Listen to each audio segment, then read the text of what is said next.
So the last talk of this amazing conference is by our colleague from the computer science department, Yelena Yesha, and she has a lot of credentials in industry and in academia, and she will talk. The title that here is different from the title on the official program, but this is a much nicer title. So empowering the next wave of discovery, generative AI, transformative impact on science and innovation. Thank you, thank you. Thank you for invitation. I feel at home. I'm part of IMSA, thanks to Ludmila and all of you guys. I'm on your board. And I'm a computer scientist by training who can be dangerous with mathematics, but obviously I'm not a mathematician. So I decided as a closure to this conference to give you an overview of what is happening now, what is the next generation of AI, and how we can relate it to the discovery process, because we are all scientists here, and how we can work on these converging technologies in science to power the discovery and innovation. One of the many titles that I carry at the University of Miami is a Chief Innovation Officer at the Frost Institute. So we're working a lot on the problems that are very hard to solve, problem of national significance, international significance, and some of them they're looking also at the translational value. So obviously the big brain power that we have here collectively at the table here can be engaged and power the AI revolution in many different dimensions, from validation to actual applications. And my favorite problem in mathematics using AI is of course partial differential equations. But I'll not be talking about this today. What I'll be talking about today is where we are in this AI revolution, what is generative AI, give definitions and see how this technology can power the novelty.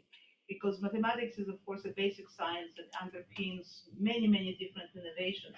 So as we look at this new trend in AI, okay, and things like that, then we can figure out how you guys can come into the picture, help, and at least understand what the trends are and where the revolution is happening here. So I'll be talking about the fundamentals of generative AI. Now you have all this CNN and all this news media talking about AI. Some people are afraid of AI, some people embrace AI, and some people sitting on the fence and trying to watch what exactly it will do for us. So we'll talk about the definition, but also from my perspective, I'll tell you my vision, and I've been in this field for at least 3 decades, where we are moving. And there are seasons in AI, as you know. So like seasons in the nature, there are seasons in AI as well, where people go through ups and downs and things like that. Now, what is happening now in AI is unlike any other things that ever happens. The generative AI is not a transitional or transformative thing. It's here to stay and get actually more and more enhanced, and will find broader and broader understanding in the field. Now, let me talk about ChatGPT, because there is a big also excitement in academia, because many students, I'm sure, come to me and saying, Dr. Yesha, why at all we need to study and get degrees? We have ChatGPT, so the AI will actually, replace all of us, right? And I tell them, just because of ChatGPT, you should study even more, because you now have to take advantage of this technology to power the next generation, to power the new innovations. I'll talk a little bit about impacts and use cases. It's a long talk. I know I just have about 45, 50 minutes, but I'll try to squeeze as much information as possible. I'll talk about challenges. And this is probably giving the composition of the group here. Challenging probably is the most interesting part of my talk to you guys, because you can see how you can embrace this type of novelty and perhaps make a difference and join the groups. And we have significant number of national and international groups that we are involved in. And I do solicit help, especially from smart groups like you, smart mathematicians, people with applications who can come and contribute enormously here. I'll talk about the Institute and the innovation directions that we have here. In fact, we patented some of the technology that was developed on my leadership here at IDIX. We even have a number of spin-off companies that are powered by AI that are doing phenomenally well. As this field evolves, there is a lot of translational application, because part of the mission of the Institute is actually translational science, not necessarily immediate monetization or commercialization, but something that translates to the real world environment where we can take advantage of this technology. Okay. So we want to understand first of all what is generative AI, understand the definition, and then understand how this help to kind of to grow the future of the creativity and innovation. Okay, and this is just to break the ice and a little joke here for you about generative AI. Um, so that's basically what is happening nowadays. And here comes the definition now. You can open many different papers and you can find similar but different definitions of generative AI. I kind of took the most kind of benign definition that is easy to understand for people who come from scientific world because we are not actually selling here the concepts. We are trying to grasp the underpinnings and grasp the power of the technology. So, in order even to understand and define generative AI, we should imagine ourselves that we are living in the world where we can compose the music that's inspired by Beethoven, design unique fashion items, write stories of certain specific styles of the author. Generative AI basically makes all of these things possible. So, in a sense, you could create content uh, by just learning and understanding the underlying uh, foundation of the problem or semantics of the information that you're trying to build. So in a sense, you can say that generative AI goes beyond analysis to creation, right? So if before we were using machine learning and still continue to use machine learning effectively to do all kind of analytics, to do all kind of prediction, here we go beyond just that and are actually able to create things, to create the content, to create the music, to create the patterns, to create medical imaging, to augment medical data, to do all these things. You can also revolutionize art, entertainment, engineering, and science, right? And why we can claim that we can revolutionize these things? Because once we are doing our engineering investigations or research, we are not always privy to the significant data sets and information that is substantial enough for us to make scientific discovery or draw scientific conclusions. By using generative AI, we can augment the existing data set, this so-called synthetic or augmentation data set that enable us to do this type of things. So how does it work? So this is basically a very kind of high-level definition of what is happening here. So in the sense that it's core generated AI analyzes and learns from data sets, a collection of images, text, music to understand patterns, styles, and structure. Once it has learned enough, it uses this understanding to generate new original content and user behavior. So you have your input processing, where you have deep learning, machine learning, different parts of artificial intelligence, and then you have output and applications that have to do with grading and staging, diagnostic reports, the detections of tumor and normal tissues, and things of that nature. And then, of course, we have content generation, which uses learned patterns to create original content and right different innovation. And here comes more of the definition. So we'll be able to share with you the slides. I don't know, those of you who really want to zoom in and dive in will be able to figure out what's going on there. Okay. So what is the power of generative AI and why nowadays we are so excited about using it? So one of the main things is the enhancement of language comprehension. Okay, so we can build large language models that enable us to a certain degree, to even revolutionize natural language processing, which is not a new field in AI, right? It's been around for decades, but by using this novel methodology and technology, we are significantly enhancing the language comprehension. We can do advanced text generation, we can have multilingual capabilities, improve interaction dynamics, knowledge and information processing, safety, and ethical consideration. And then, of course, here comes ChatGPT, which is a product, an open source thing that was built on this novel methodology, right? And everybody is talking about ChatGPT, and some people don't do anything until they ask ChatGPT what to do, right? So what do I eat for breakfast? How do I call the new company? How do I call my paper? And things like that. Now, ChatGPT is phenomenal. It can write for you papers. It can solve a lot of problems. However, there are many things that ChatGPT cannot do, and one of the most important ones, to my taste, is it does not have critical thinking, unlike all of us here as scientists. It can analyze the things. It has a huge corpus of knowledge. It can answer all kinds of things, but it does not have feelings and does not have critical thinking. And without critical thinking, of course, it has its own limitations in terms of discovery and in terms of moving the needle to the next level. So if some of you read a lot of books and believe in singularity, where we'll live forever and computers will take over and do everything for us, we're not there yet. So the good news, we move the needle and there is tremendous progress. But there are many, many things that needs to get done in order for us to go ahead and actually even consider thinking about singularity. Now again, since it's more of a general kind of concluding lecture for the symposium, I'm not talking too much about mathematics. I'm more talking about this methodology and technology that can be powered by mathematics. I want to, again, to stimulate and also probably excite, brains like yourselves here to get involved in this field because it has a lot of potential. So in terms of ChatGPT history, for those of you who don't know, I'm sure many of you are actually familiar with some of it. So 2015, OpenAI founded, 2017, attention, what we need, then we have GPT.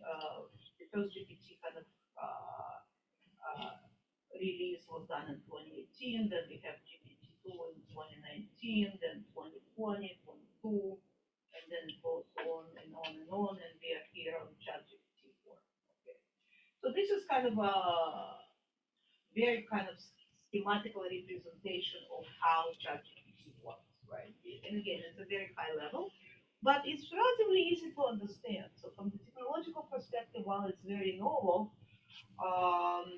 the whole architecture is not a rocket science. And I can say it because, I had the privilege for 5 years to run the biggest research institute at NASA, and we were working on a much bigger problems than these ones, but the implication of this technology, though, is so profound and so overreaching that that's definitely us being in the scientific community here requires tremendous amount of attention.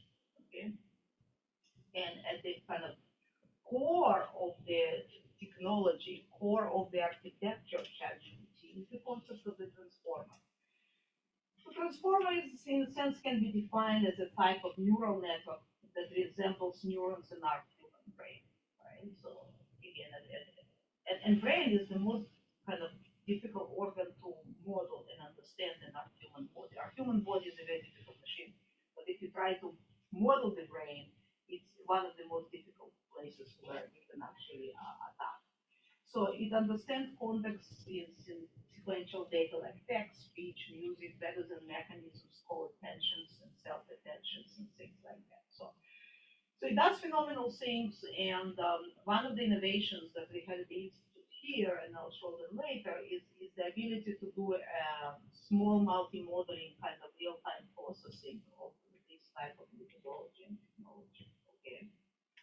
So we also fine-tune capability for specific tasks. So in a sense, we build general models using ChatGPT architecture or generative AI architectures. But then we are using expert models. And for the most part, if you try to analyze the big models and their effectiveness and functionality, they are not actually doing the job as well as smaller kind of models. So in the sense, even if you fine-tune large model without understanding and being an expert in certain field, whether it's chemistry, physics, engineering, music, then the results that you're getting from this type of modeling are not really sophisticated or sufficient enough. Okay. So this is just kind of a very high-level summary, and of course you can break this into smaller kind of subgroups where you have applications of generative AI, where you have medical imaging, drug discovery, personalized medicine, population health management. Now, I kind of picked healthcare because I'm doing a lot of work with medical school. I'm also on the faculty there in radiology, and we are doing a lot of work in AI, and generative AI specifically has tremendous ability to revolutionize healthcare the way we see it today. So software as a device, doing tremendous work with FDA, where they're trying to understand how you do analytics of analytics. How do you take devices that are software driven, that are basically software as a device, and analyze their performance and things of that nature. So this just give you the statistics. This is more kind of again almost like a marketing slide, but give you an idea about the distribution and the impact the generative AI has on the overall science, but also an overall economy, because it's not just the science and discovery, although this is the title of my talk, that this novelty disrupts. It also disrupts the economy in terms of better productions, better ROI in terms of the investments, constructions, chemicals. Just give you an idea, I'm working a lot with Department of Chemical Engineering. We are using this type of methodology that we developed here to revolutionize cosmetic industry and cement industry, where you can do fast formulation of the products on the fly, real time, that produce minimum amount of pollution, which in this case would be CO2, that basically reduces the footprint. So here's the impact on science discovery. So we can overcome major scientific challenges, enhance experiment scale and efficiently, significantly impact knowledge production, especially in social science, augments the experiment design, require careful integration to address risks like bias, privacy. They accelerate drug discovery by using this generative AI. We can accelerate not just the discovery of the new molecules, but we can also accelerate the ability to do off-labeling, to use the same drugs for different diseases. But even more interestingly, what we are working on is to take the molecules that failed the last part of clinical trials and sitting on the shelf where several phases of clinical trials pass, and try to use the same molecule for different type of purposes. So toxicity of the medicine is out. However, maybe in the last trial, clinical trial phase, somebody died, and then the drug cannot go to the market as is.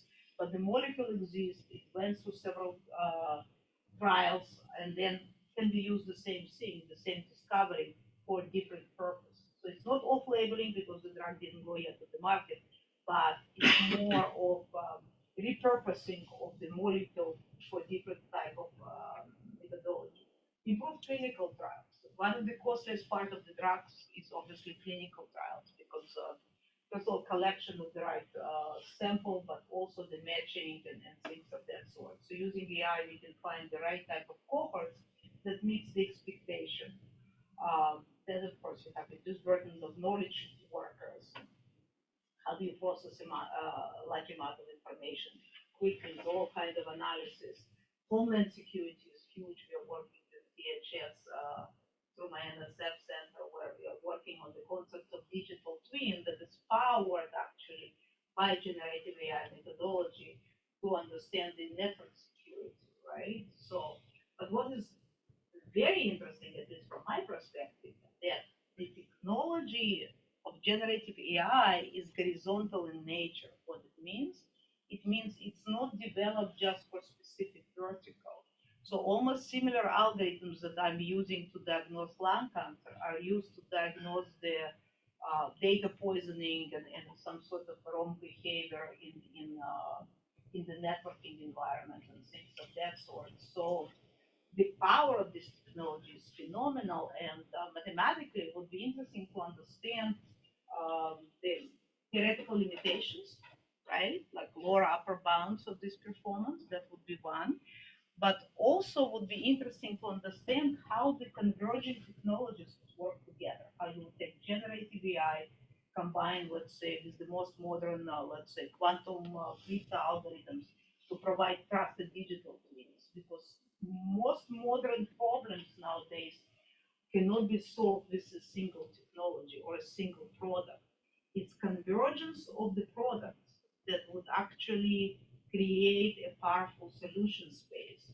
And while doing that, it would be interesting to see the limitation of this, how far we can push it, if you will, the technology, and whether this convergence is done in a way that is proper and the most effective. So this is the type of problems that we are trying to work on. So what are the challenges and limitations? Here comes the fun part of the talk. Um, what can we do? How we can help? Where we can scratch the surface? I'm not saying that all of us here, despite that collective brain power, can solve even one of these bullets, but we can scratch the surface and at least move the needle, if you will, in science. Uh, One thing we need to do in generative AI is to address biases because many models are biased. They are biased with the model or they're biased with the data on which they're trained. Okay, so I'm part of a very large grant. I think it's $100 million grant at NIH, AI for Health Systems. Okay.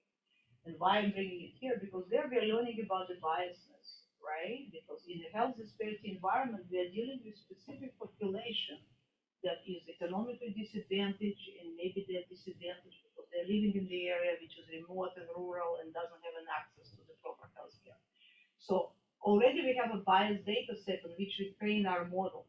So how do we build the models that are not biased to specific population, that they're general in nature? But at the same time, VA, Veteran Administration, want biased model because they're saying when we are dealing with veterans, we have a biased population, primarily men, and they are all over 40 and half of them over 65. So whatever tools we are developing to maintain their health care, we want them more to be kind of shifted towards this type of population. We also want to ensure privacy and security of user data, right? Especially in medical field, privacy is a big thing. We need to improve an understanding of highly specialized or niche content, and this is where we are moving more to the specialized kind of expert model. We also have dependency on training data and information legacy. Ethical and societal implications are huge, so we have to worry about that. We also need to worry about education. So in a sense, we need to make sure that again, this technology doesn't separate the society and we do not create this type of rift where the people who understand how to take advantage of the society have a relative advantage over the rest of the population.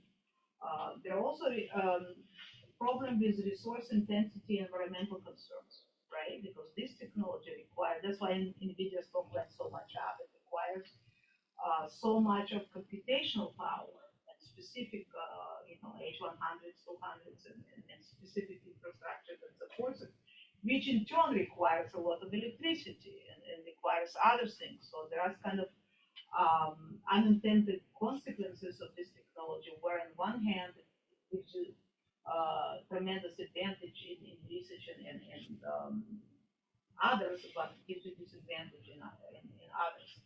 And then, of course, interoperability and explainability is another thing, a big thing, because to a certain degree, our ChatGPT or most of the products that are available now on the market are black box. So we should be able to understand and interpret black box very nice. So we need to improve model efficiency and scalability, cross-model generative models. So we need to do multi-modeling approach or be able to work with number of models, enhance creativity through controlled generation. Ethical AI is a huge field that is evolving. There are even graduate degrees, like Cambridge is now doing masters in ethical AI, and many US universities are jumping on board and actually creating field out of this new kind of evolving thing that is called ethical AI. There is also a lot of government interference, or government is putting their big hand into this because if you look at the open large-scale models, it has tremendous implication on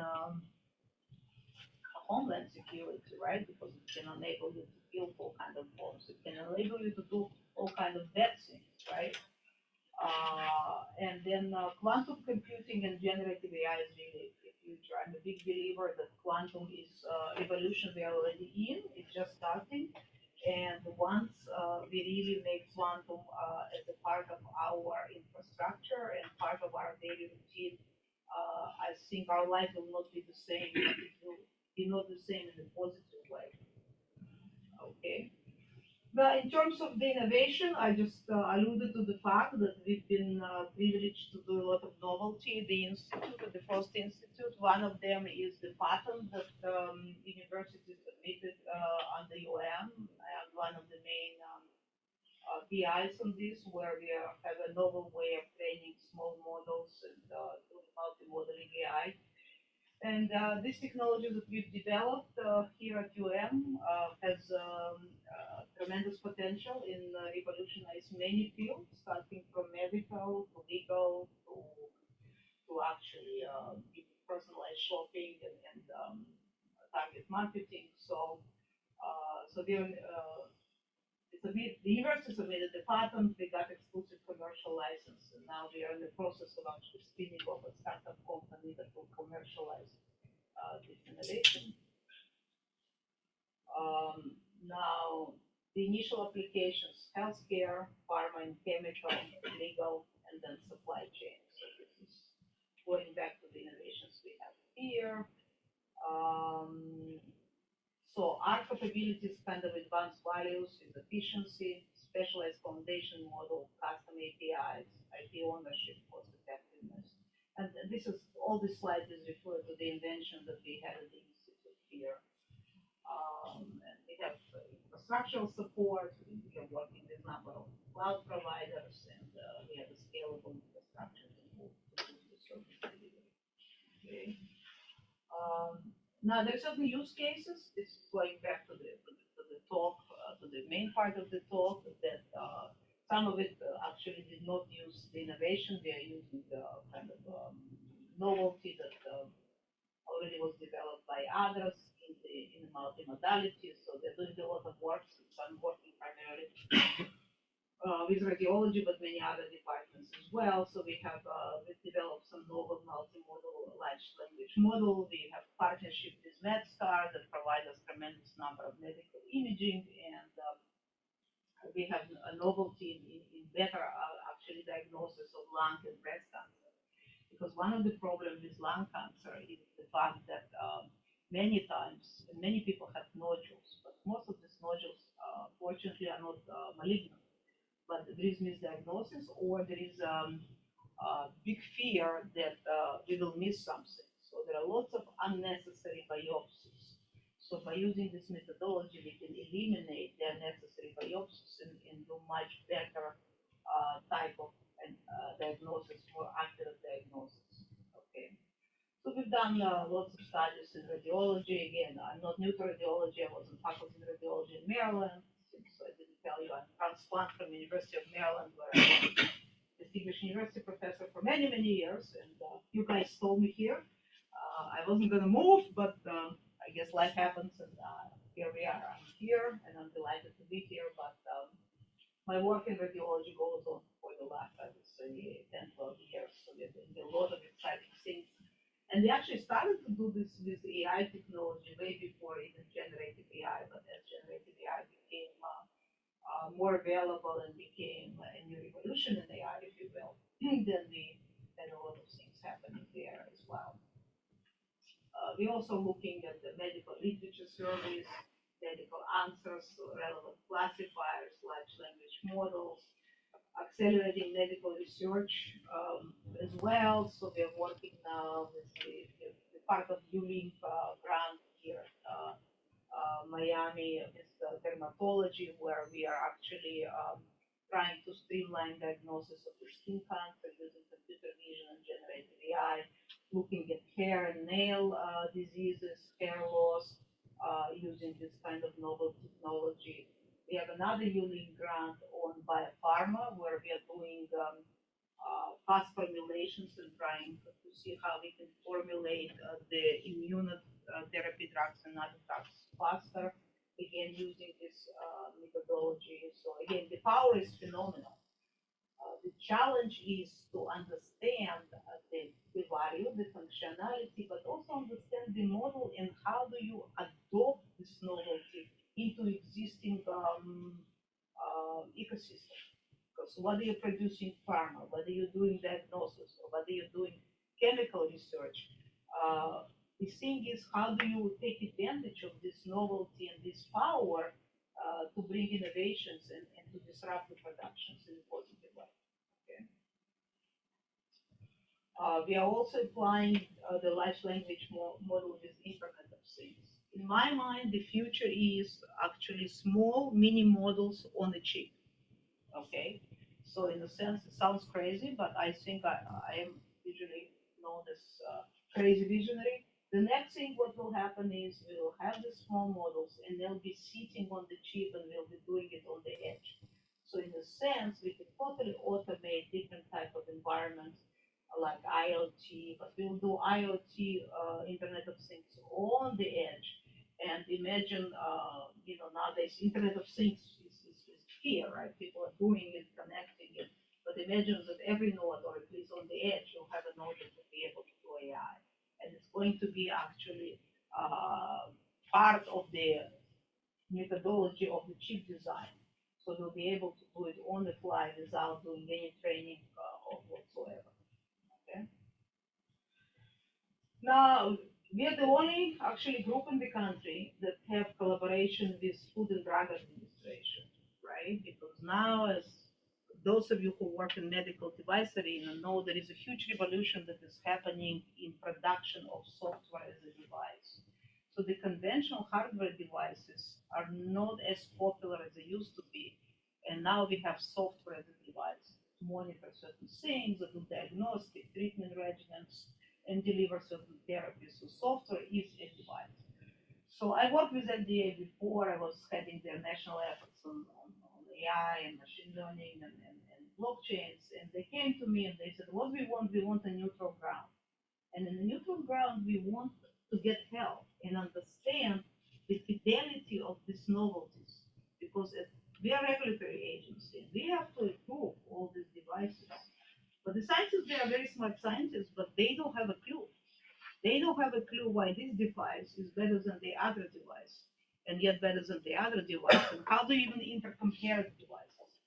So we formed a 5-year agreement that we signed about 6 months ago here at the University of Miami, RGPI, and FDA, to work on what I called a racetrack for software as a device. So what it means we bring all these novelties to the platform. And if you have Ferrari, you want to understand how fast it moves, we bring the software as a device, basically AI-based devices, and we triage them. And we understand what is the power of these devices, what is the fidelity, how fast they can go, and what we can expect from this type of things. And one of the problems that they worry about is detection of the drift, because with the AI models can drift, but the data the models are trained on can also drift. So we want to check our devices whether they're not drifting, and we also want to understand whether devices are compliant with the FDA requirements, so they can actually go to the market. So, and the best place FDA decided to do this in academia, because we don't decide whether to take device to the market. What we can say is our independent, what I call Switzerland opinion, whether it really adheres to all the specifications that we believe are medically sound, but also they are sound from the regulatory issues in terms of the privacy, security, and you name it. So that's what we are working on. And it doesn't just apply as a software device. So the platform that we are developing is general in nature. So in the sense that we have innovation in any other areas of AI, and we have the technology we would like to test, we can run it through our platform and do it as well. Now, we are here an academic institution, and our prime goal, purpose in life is to educate next generation of scientists, the workforce, you name it, right? So how we can take advantage of this technology in education and administration? I'm less interested about administration, but I just thought to give this to you here because there is a very interesting phenomena that are happening in the universities around the world, and that's something I wanted to bring to everybody's attention here. One is education. Education is really getting revolutionized, especially the curriculum development, delivery of the classes by using this technology. Okay, And it's hitting us at an enormous speed because technology is changing so rapidly, but also the forward-looking academic institution embracing it with full force. What do I mean by that? What I mean by that is that they are using it in actually in curriculum development because no matter how smart is the faculty member who teaches the class, it can be a Nobel Prize winner, you name it, seems still this person, whoever she or he is, cannot have the whole knowledge what ChatGPT has, things like that, right? So what we are doing here is enabling what I call to do AI for AI. So even if you're teaching AI course, you can use this technology to get the best type of information about the novelty in AI and deliver it in a timely fashion. Can I ask you? Sure, please. Sorry. Yeah, please, no problem. I'm just curious with your experience. In your opinion, I know this is an opinion. Sure. What is responsibly trained? What does it mean to train something responsibly? Okay, responsibly means there is a big problem, and I didn't allude to it yet, but I will maybe in the next slide, is in data poisoning and model poisoning. So to do it responsibly means to do it securely and safely, right? So Yeah. is it looked at it from a cyber security perspective or from a like data content, like putting data? I think there are three dimensions that we need to watch, right? What you mentioned, right? Data content, privacy of the individual, and then understanding how to triage the whole thing and how you don't leak the information. Because sometimes you can reverse engineer even the information. If you have somebody like myself, I look at the answer, but I can reverse engineer for the most part, not always. I mean, I'm not a god, but I work for three-letter agencies. So I know how to reverse engineer it and understand how the raw data will look. Because sometimes the improper aggregation of raw data and even the clean data may still leave the open doors for people. So when we mean responsibly, making sure it's really clean to the point that you cannot really take advantage of this in a negative way. The other thing, there are some malicious users, right? They try to poison the data pool, so for you not to get good results, right? Or they can try to poison the model. So this is what we mean responsible, right? And there are ethical issues, which is also responsibility of us as humans, as professionals, not leaking the medical data, not leaking private information, things like that. Yeah, this is a tough job, right? Because the moment that we start manipulating data to do whatever we need to do, Right. We automatically introduce bias, right? So, in fact, every time we train any model, we take a subset of data, and that's automatically introducing bias. So I think this is a really tough job to do. I mean, I don't know the answer, but Well, we are working on this. If you're interested in this topic, I'll send you some papers. So we are working on data biasness, data tree of the proper selection of the algorithm. So that's what I'm saying, AI for AI. Even the actual selection of the model and algorithm can be driven by different components of the AI, but the full methodologies, I agree with you, it's very complicated. Do you have a question? Somebody else? Okay. Please make it interactive, you know. I'm one of you, I'm part of IMSA, so she's friendly. You're friendly. well, it's a two-way street. As long as you're friendly, I'm friendly too, right? So, you guys are great. So anyway, in terms of administration, so one thing is curriculum delivery and education of the people. The other thing is, and we already started to do it here at UM, it's one of the novelties here.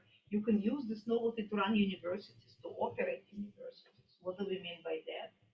Supply chains, acquiring the things, maximizing the profits or minimizing the expenses of the universities.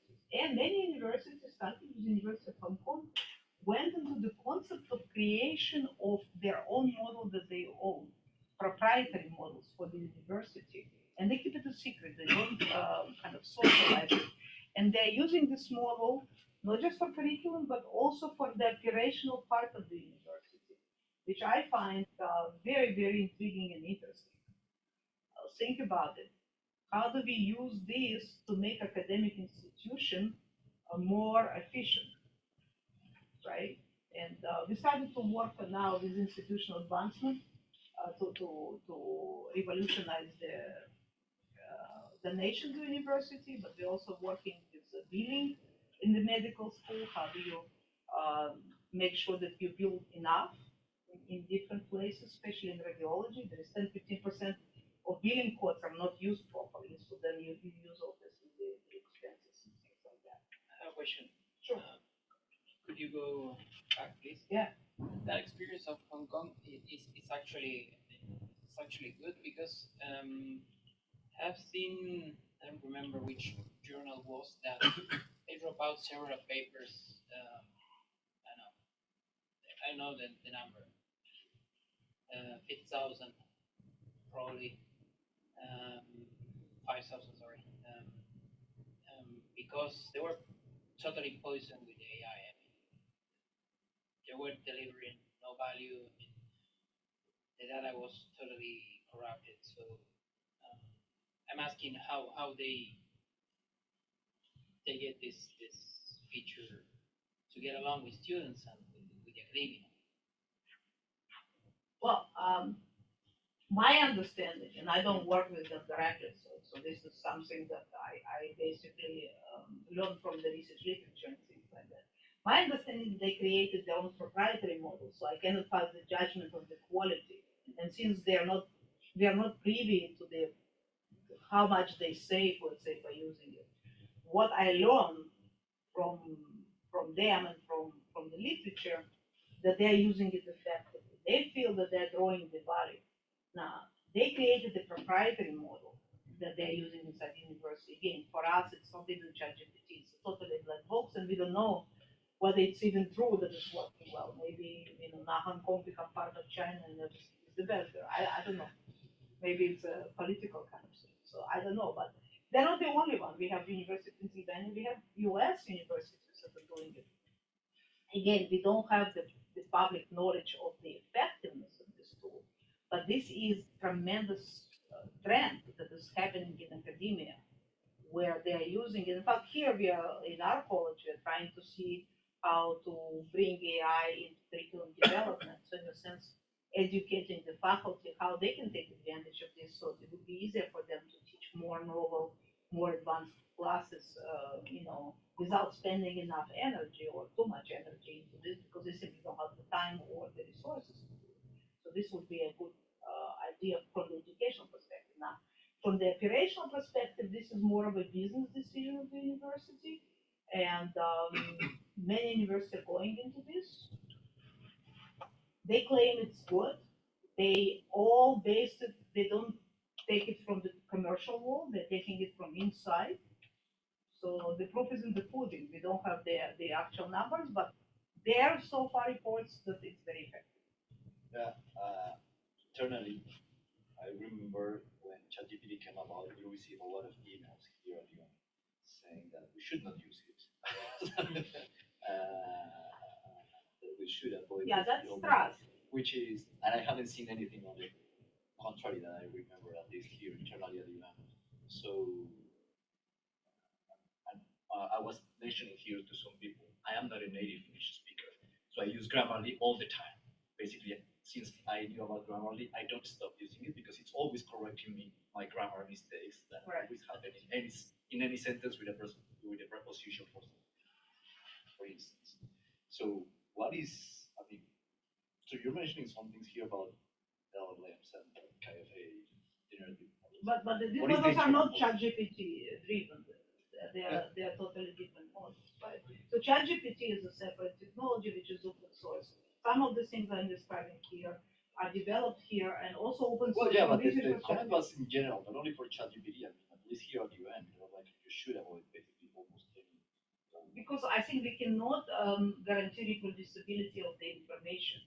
So let's say if you are a faculty member both in front of the classroom and your, let's say, notes are driven by ChatGPT, and this is not what I'm suggesting. I'm suggesting to use the actually responsible AI. Of course. Yeah. No, in the chat, I can tell you from the industry perspective, I'm on public board. So this is from an industry perspective, the companies always say that. Because, for example, the Wall Street Journal is now suing OpenAI. Yes, So for the content they OpenAI have used used. the Wall Street Journal's content. to train OpenAI. So they're suing.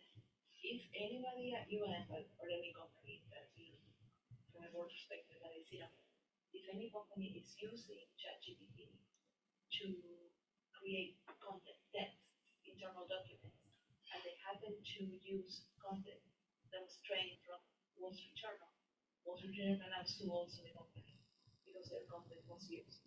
So I think the UN has to say that, not because they don't want you to use transformer models, they have to say that from a legal perspective.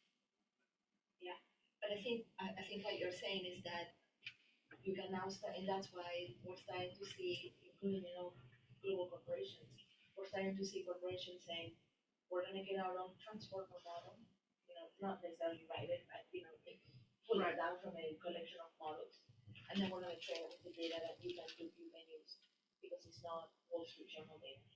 So that's the safe way to do it. I think corporations are encouraging us to use not OpenAI, but AI. Yeah. But they want to control potentially the outcome.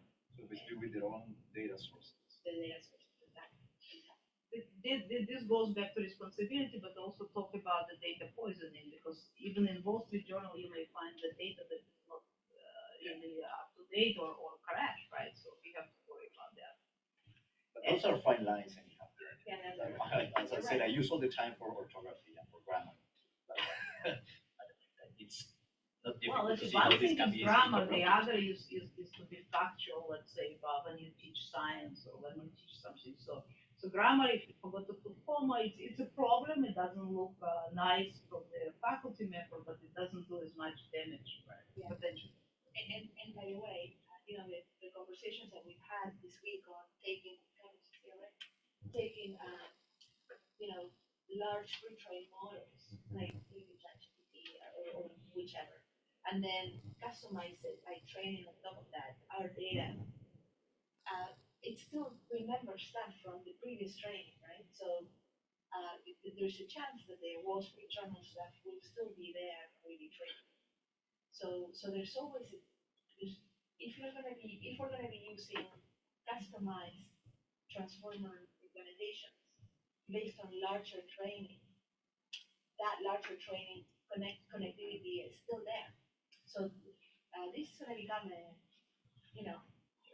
Do you think there's a chance that this really happens? Given now the number of people using Yelena, Mistral, I think Mistral is really separate because they train on very specific code as well. Probably OpenAI, given the number of companies using this, do you think there's a chance that there will be a bigger decision nowadays every content that was created by a modified version of this kind of foundational model is now no IP and because it be a crash like. So I understand the legal perspective. I have to say this, although I remember journals, academic journals saying that you should never use LLMs. But then what about Konami and DeepL and what everyone uses because like most people. Everyone uses Everyone words, uses them. corporation. From a legal perspective, not technical, from a legal perspective, the only way to be safe, responsible, is to train it on your own. Okay? You only input the data, but can we do that? We can't do that. So it's going in two opposite directions, basically the legal and the technical part. Yeah, absolutely. Well, that's why you have a lot of government committees now in our country and international committees. Also, there is a big problem about export of AI among different countries. So there is a lot of potential impediments to the progress of the technology. Because one thing is the technology, the other thing is the adoption and commercialization of technology, and they're not always on the same track, right? So that's the same thing with FDA. There are tons of amazing devices that I see that are available, but it takes them a long time to get through the regulatory process to really come and help the individual patients. Anyway, so I'm coming to the end of my talk in conclusion, so kind of charting the future of generative AI. We need better advanced language understanding, enhanced ChatGPT's understanding context, complexity in human language. Multimodal capabilities are huge, and this is where actually our group here at UM is making a big dent. Personalization and adaptability, and this would come usually from the smaller kind of models. Efficiency and scalability is an issue here because it takes an enormous amount of GPU time and also time to produce. And what is also interesting, we want answers in real time. So in a sense, you can answer, but if you cannot answer it in real time, then the value of what you produce diminishes exponentially. Ethical and responsible AI, real-time learning and adaptation, improved interactivity and contextual awareness, and basically charting the future. As you see here, obviously all these deep thinkers never thought about ChatGPT, so therefore we need to understand how this will enhance sleep and innovation, and pushing kind of conversations beyond AI boundaries. And this is where I was talking about the bounds. Can we theoretically predict what is doable, right? The sky is the limit, what is doable mentally or physically, or given the computing infrastructure we have nowadays. The future impact is, of course, pioneering change work, education, and beyond. It will be a catalyst for efficiency and creativity. And the challenges is what we're discussing now is navigating ethical dilemmas and technical hurdles, and embracement, because many people are worried and afraid of AI. They think it will take over. So I think my message to the people, it's a great thing, use it responsibly, but use it and innovate with it, okay? I'm done. Any questions? Thank you for inviting me.